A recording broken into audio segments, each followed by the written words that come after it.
Bueno, 11:25 de la noche, estoy conversando con el congresista Mulder y yo le había dejado una pregunta, pero hay unas preguntas bien interesantes en Twitter que se las quiero hacer. No está, a ver, a mí siempre me dicen ingenua, ¿no? Ay, que sí, bueno, que pareces, en fin, de repente a veces me hago para que ustedes contesten, claro, ¿no? Claro. Pero, congresista Mulder, ¿no está pecando de ingenuo? Hoy día he visto esas imágenes de Crespo levantando el puño, bueno, casi el puño, ¿no? El libro, diciéndole a Portocarrero, usted, burgués, un poco más y le tiraba el libro en la cabeza, y todos ahí, bueno, haciendo sus vivas y pasmados, ¿ah? Portocarrero, Silvia, ay, Dios mío, se me va el nombre de la directora de la Coordinadora de Derechos Humanos. ¿Sonia Cano? No, Santisteban, Dios mío. A Rocío Silva. Silva Santisteban, también, mira, bueno, en fin, dicen que ha sido un video editado por el propio Movadef. Pero no estamos pecando un poco de ingenuos, o sea, bueno, se están metiendo, en San Marcos y están, ¿ah? El tema, claro, hay que mirarlo con mucho cuidado. El sector acuerdista, abimaelista de Sendero Luminoso está haciendo trabajo político. Quisieron hacer su partido político, no se les dejó, pero caminan por las calles. No hay persecución judicial contra ellos. Todos ya purgaron sus condenas y pueden hacer lo que están haciendo. Es decir, gritar, hablar duro, pedir la liberación de Abimael Guzmán no es delito. Yo sí estoy convencido que sí tienen conexión con los Quispe Palomino, que están en armas todavía, y con el narcotráfico. Pero eso es un tema que deberá aprobar la DIRCOT. Ahora, no es delito, pero tenemos que permitirlo. O sea, digamos, la Católica no debió botarlos a patadas a estos tipos. Los estudiantes han debido botarlos a patadas. O sea, ahí es donde está el terreno de la discusión, como se hacía en San Marcos, como se hacía en la Universidad Católica en mi época, que los deslindes eran de esa índole. Claro. Ese va a ser el terreno en el cual va a tener que discurrir Sendero hasta que termine completamente aislado del campo político, gremial, sindical, quiera desenvolver. Pero hoy día no está aislado. No, bueno, están aislados, pero están actuando. En Juliaca han matado perros. Yo estoy convencida, y yo no sé si usted cree, congresista, que en los conflictos hay infiltrados. Estoy convencido que sí. Claro que hay infiltrados. O sea, los que empujan a la gente a que muera son sustantivamente senderistas o exsenderistas, o gente que tiene ahora un discurso neosenderista, que es el de una especie de patria o muerte, tomemos ese local. Exacto. ¿No? Y entonces, pero eso sí, que maten a fulano, sutano y mengano, y después van y manchan sus manos de la sangre de las personas que mataron, y dicen, esta es la sangre del pueblo, jamás será olvidada. Entonces, no, pero y luego lo peor. Es dicen, un aprovechamiento. Y luego le dicen que la culpa va a ser del presidente Ollanta. Pero sin duda. La lógica marxista-leninista en este tema se llama agudizar la contradicciones, ¿no? O sea, fomentar el enfrentamiento de la lucha de clases para que se despierte el logro fascista de la burguesía y por lo tanto se justifique la rebelión. Y entonces, es un poco el esquema, ¿no? Y entonces, ¿qué hacemos? Valdés ha dicho que no va a permitir que dirigentes, digamos, utilizando su metáfora, capturen, ¿no es cierto?, al Perú y que no lo permitan crecer. Bueno, eso es lo que hay que hacer. O sea, Valdés y el gobierno y la clase política democrática lo que tienen que hacer es enfatizar con la Constitución en la mano que permite separar a estos sectores del campo popular. Y entonces no hay que escandalizarse demasiado con la detención de los radicales que empujan estas cosas, como ya ocurrió, porque cuando al señor Saavedra lo detuvieron en Lima la vez pasada, como 6 congresistas fueron a tratar de liberarlo, de ejercer una presión. De los congresistas, no entendí eso. ¿Qué y esos congresistas también eran terrucos, creo, ¿no? Bueno, pero son tontos no, útiles. Es que yo no, perdóneme, congresista Mulder, que sea enfática en esto, y usted, bueno, me lleva algunos años, pero también ha vivido. Yo no puedo ser tonto útil para Sendero. Bueno, no, pero menos muchas veces para el MRTA. Perdóname, pero en los 80, grandes sectores de la Izquierda Unida, hasta bien avanzado el año 88, 89, seguían diciendo que la rebelión de Sendero estaba justificada porque había pobreza en el Perú, nada más. O sea, solo la existencia de la pobreza justificada, lo decían en el Parlamento, varios parlamentarios. O sea que tontos útiles, a lo mejor exprofesos y con conciencia. En el Twitter le están diciendo que no tiene, usted no tiene como, bueno, esta no es la palabra real, pero como que no tiene mucha autoridad moral porque le están recordando Bagua. Y están recordando que en el gobierno de Alan García hubo muertos y que tampoco se pudo solucionar. O sea, no tengo autoridad moral ¿para qué? Para decir de que lo que está ocurriendo no debiera ocurrir. Yo lo que estoy diciendo es que esto le está ocurriendo a este gobierno que dijo que no iba a tener un solo muerto, le va a ocurrir al siguiente gobierno y como le ocurrió al anterior y le ocurrió al de Toledo. Por eso yo digo que esto es un tema estructural. O sea, es absurdo, ridículo suponer que porque ahora hay otro gobierno no va a pasar.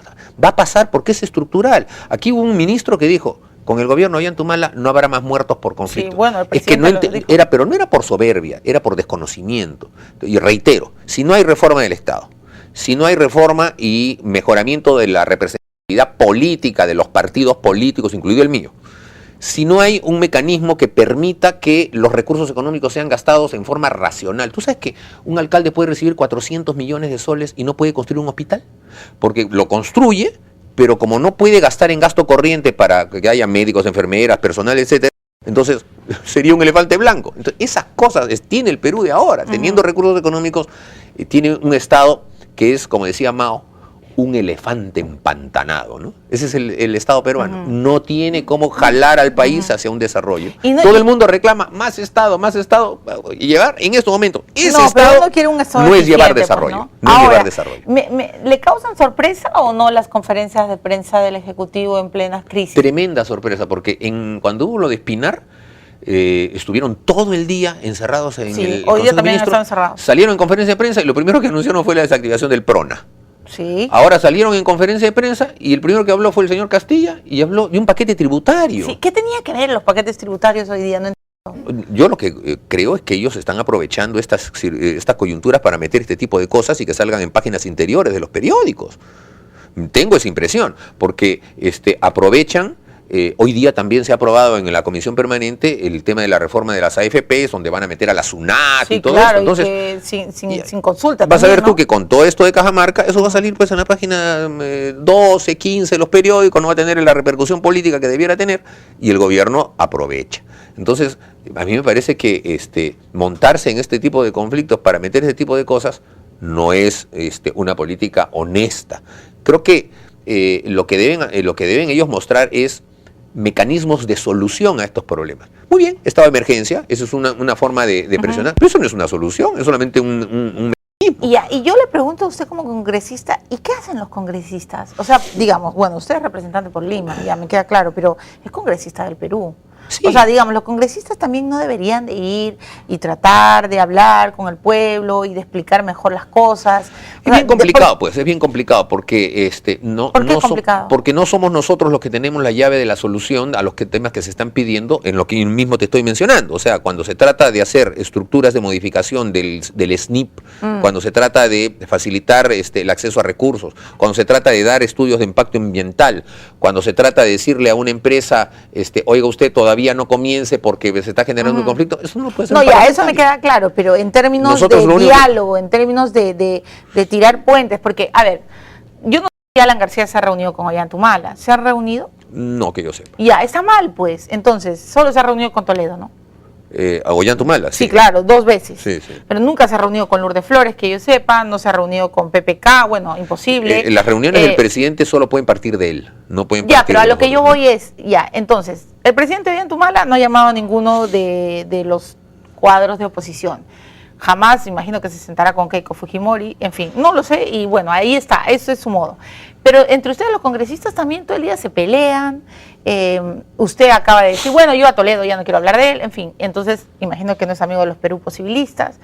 El Congreso No, sí, también de los no está, posibilistas sí, pero de Toledo es muy difícil. Pues. pero, bueno, en fin, Toledo, en fin, otro día hablamos de Toledo esos y de problemas Lapa. existen también. Ya, Pues. pero yo digo, frente a esta situación, o sea, no puede ser que un congresista que cree en la democracia como usted nos diga que ya es imposible el diálogo. Porque No, entonces ¿en qué momento he dicho yo eso? Que es imposible el diálogo. Cuando empezó la entrevista me dijo, bueno, Milagros, pero eso no se va a solucionar con diálogo. ¿Cómo No, se va pues a es que solucionar? es que solamente se va a solucionar la coyuntura de Cajamarca con el diálogo, Pero sí es lo que dije. no, ya no pero pueden- no el tema estructural. Ya, eso lo entendí, Tú pero- podrás solucionar lo de Cajamarca en Conga, pero siempre explotará otro tema en otra parte, a eso me refiero. Ok, pero ¿cómo lo solucionamos en este momento? ¿Con un estado de emergencia? ¿Con más policías? ¿Con más militares? ¿Cómo? Bueno, es que tiene que solucionarse con el palo en una mano y la zanahoria en la otra, como esto se hace, como dicen las viejas usanzas de la política. Es decir, tiene que haber entendimiento, tiene que haber diálogo, de alguna manera tienen que llevar a la persona al diálogo y hacerla aceptar algunas cosas. El Estado también va a tener que ceder en algo, la empresa tiene que involucrarse. Bueno, y Anacocha también tiene que, por favor, O sea, es todo un hablar, esquema. pues, ¿no? Sí, O por sea, supuesto. Roque Benavides nunca acepta entrevistas, Santa Cruz menos, o sea, tampoco, pues, ¿no? Tienen que involucrarse, ¿no es Sí, cierto? claro, en la sociedad. Y al mismo tiempo, los sectores democráticos de Cajamarca tienen que seguir involucrados. A mí me parece que estuvo muy bien, discrepo con otros políticos que han opinado en contrario, convocar a los alcaldes. Los alcaldes son autoridades Sí, elegidas. claro, por supuesto. eso para algunos ultras ha significado una provocación y motivó lo de Celendín, porque el alcalde de Celendín fue uno de los que vino al diálogo. Por eso lo han... Pero que no vayan a retroceder, ojalá por eso, que continúen en la política de acercamiento. Ahora que convoquen, por ejemplo, a los alcaldes de los centros poblados, que convoquen después a los presidentes de las comunidades. La mayoría de las comunidades del entorno de donde está el proyecto Conga, cuando esto se empezó a trabajar hace 1 o 2 años, estaban de acuerdo, sí. Que los lleven a Palacio también, que los muestren ante el país, que hablen ante la opinión pública. O sea, yo creo que esta es también una batalla de opinión pública, y en eso sí los parlamentarios podemos hacer mucho. Si tú haces presión de opinión pública para que en Cajamarca el sector democrático, que es el mayoritario, pero es silencioso, empiece a sentir de que hay un respaldo del resto de la ciudadanía, entonces es de ahí que van a surgir ya las opiniones en que van a terminar aislando a los sectores Perú, violentistas. Porque yo creo que la mayoría de peruanos no somos radicales, o sea, de yo eso estoy convencida. De eso. Entonces, termina lamentablemente el tiempo, se termina el tiempo con usted, congresista Mulder, pero sí una pregunta directa. ¿Usted está de acuerdo con la propuesta de Santos de un referéndum, sí o no? Sí, yo creo que un referéndum en Cajamarca podría haber un tema, pero como señala la ley de consulta, tendría que ser referencial, porque al fin y al cabo, el oro que está allí no es oro ni solo de los cajamarquinos, ni solo de los que están en la provincia, ni solo de los que están en el distrito, sino de todos los peruanos. Y hay cajamarquinos, por último, en casi todas partes del Perú, sobre todo en Lima. Entonces, o sea que al final un grupo no puede decidir por los demás, ¿no? Muy bien. Muchas gracias por su opinión siempre directa y bienvenido siempre al programa. Otro Gracias, día Milagros. Hablaremos de las broncas entre Lapra y Toledo, en fin, y Alan García.